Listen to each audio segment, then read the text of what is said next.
The Dark Angels are very heavily inspired by the legend of King Arthur and the Knights of the Round Table. This is not news to anyone who has even a surface-level understanding of both of those things. But exploring those myths and what they mean could actually give us an idea of where the story of Lionel Johnson and the Dark Angels, and indeed the setting of 40k as a whole, is heading. If we want to have a discussion about the future of the Lion, we should probably make sure we are all on the same page regarding his past and present. So, who actually is this bloke?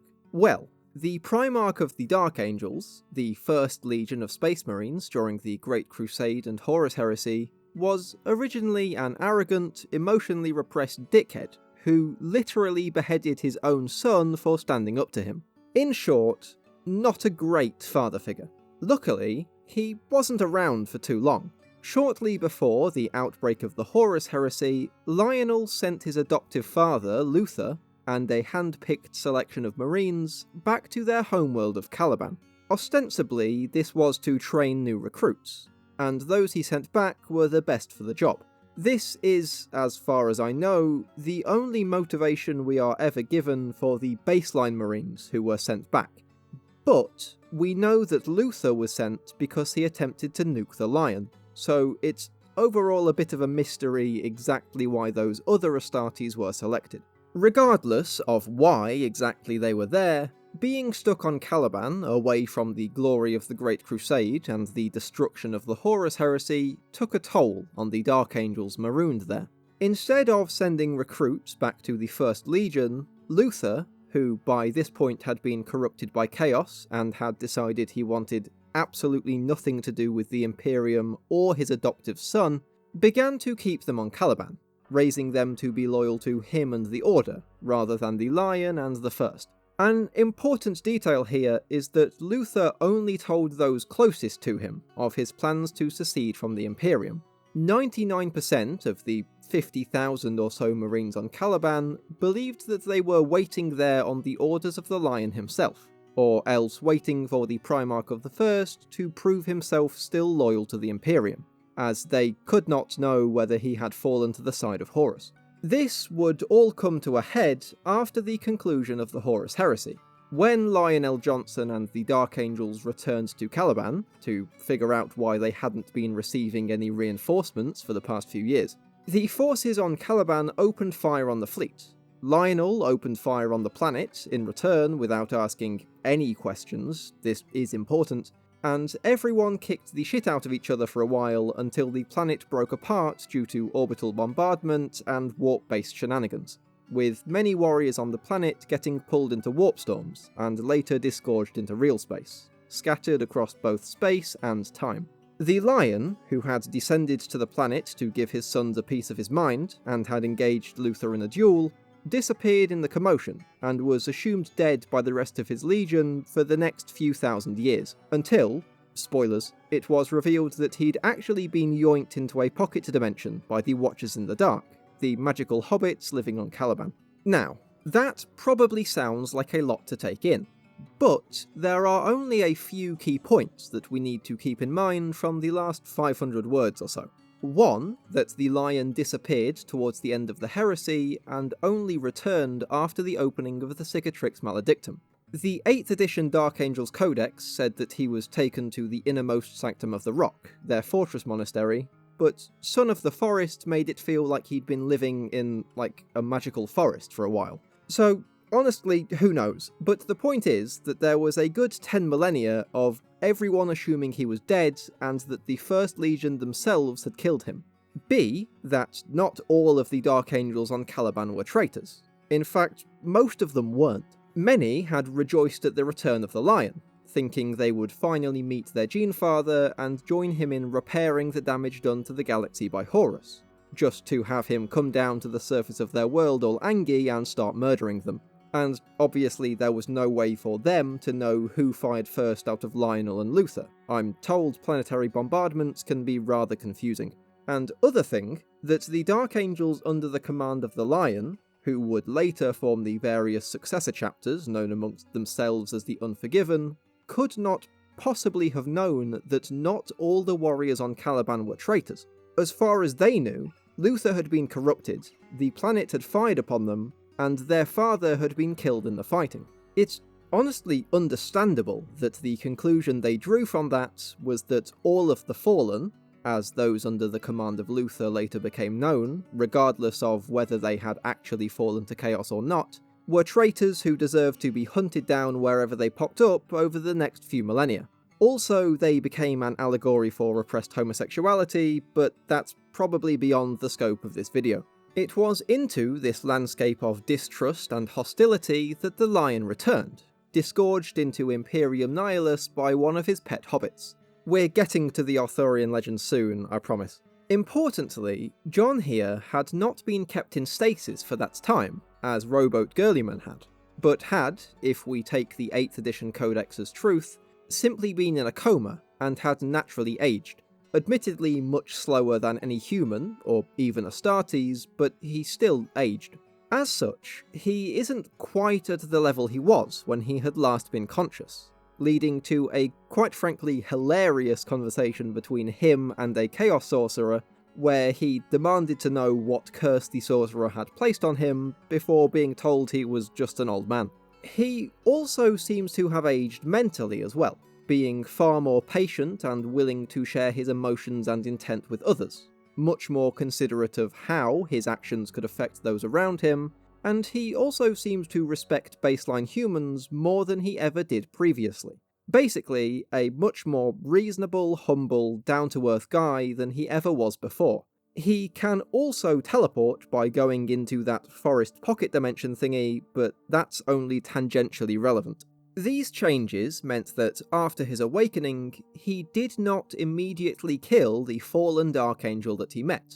I mean, he tried, but he did stop himself and hear his son out, which is definitely progress compared to the fall of Caliban.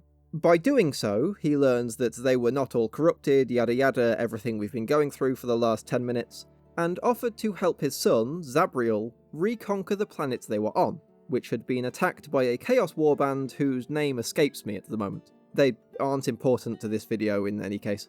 Long story short, they reclaim the world before Lionel and Zabriel teleport to a different one, unintentionally, using the forest walking thing, which also gave him a cool sword we will talk more about shortly, where John formally announced his return, bringing more Fallen back under his command in the process. Together, they form a small protectorate within Imperium Nihilus, and destroy the Chaos Warband I said wasn't important. What is important is that they were led by two Fallen, who actually had fallen to Chaos, or rather, one had fallen and the other remained loyal to him regardless, showing that the Lion is willing to reclaim those of his sons who were on Caliban, but who remained loyal to humanity, if not the Emperor, while showing no mercy to those who truly had fallen. Right, with all that out of the way, let's get into the reason I started writing this script in the first place, and have a chat about all the Arthurian themes written into the Lion and to the Dark Angels as a whole.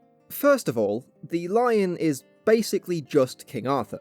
His 10,000-year coma, supposedly deep within the rock, is a pretty clear homage to the King Under the Mountain, a common trope among Arthurian myth, and in fact just folklore anywhere in general, wherein King Arthur, or Barbarossa, or Argeir the Dane, or any number of other figures, are said to sleep deep beneath a mountain or hill, waiting for some kind of world-changing event to occur before making their return to save their people. You could honestly probably pick a hill at random in England, and there would be a myth somewhere saying King Arthur was under it. It's especially rampant up north. Anyway, back to 40k. The world-changing event here would obviously be the opening of the Great Rift, and Lionel is making his return to save the people of Imperium Nihilus. With that in mind, remember Fealty, that cool sword he got from the Forest Dimension? I'm just going to leave the extract where the Lion actually obtained it here, and I just want to see if you notice anything special about it. That's right, it is literally just Excalibur. Is that just a cool moment that Mike Brooks wanted to write into the story? Probably. But can I also read way too deep into it? Absolutely. I honestly don't think that the old lion would have been able to pull that sword from the stone. In fact, I don't think that even modern lion would have been able to before he proved himself worthy by accepting Zabriel, and pledging himself to the defense of his world for no reason other than that he wanted to protect the humans inhabiting it. Jon getting fealty is, to me, proof of his character growth, and the capstone of his change from a brash, arrogant dickhead to a wise, patient warrior king, a la King Arthur. It's also quite telling that he chose to name it fealty, as that was what he felt he owed to his father the Emperor, to the Imperium, and to humanity as a whole, especially compared to his pre-heresy weapon of choice that he called the Lion Sword. It definitely feels a little bit more thought out and meaningful. So, Jon is actually King Arthur, wielding Excalibur, fealty, and uniting the people of England, Imperium Nihilus. But where are the Knights of the Round Table? Well, I'm sure you've already guessed this, but they are mirrored pretty clearly with the Fallen, who have rejoined the Lion and become the Risen. You have Ectorael, Launceal, Perseal, Bors, Galad, Kai, Beverdan, and Gawain, whose names are rather similar to Sirs Ector, Lancelot, Percival, Bors, Galahad, Kay, Bedivere, and Gawain, and two of them are almost exactly the same except for one letter. These Knights of the Round Table also grief a Chaos Champion in Son of the Forest, who is, unsurprisingly, yet another nod to Arthurian myth. Earlier in the book, Markog, the champion, issues a challenge to the Lion and to his entourage. Any of them may strike him if they are willing to accept a return strike at some as yet unspecified time. The Lion wants to do so, but does not wish to give Markog the satisfaction, and so gives the honour to Zabriel, who beheads Markog, after which Markog stands up, picks up his head, and wanders off. When Markog attempts to return the strike, he is instead ganked by the Risen, and turned into a Monty Python sketch. This whole series of events is loosely, and I do mean loosely, inspired by the tale of the Green Knight, but with some added humour, for this is a 40k book. Markog, who wears green armour and leads a warband known as the Dolorous Guard, a reference to Lancelot's castle, Dolorous Guard, takes the place of the Green Knight, and indeed is literally named after him, though in the original myth it's Gawain who accepts the challenge, and the ending there has a bit more of a focus on honesty and chivalry.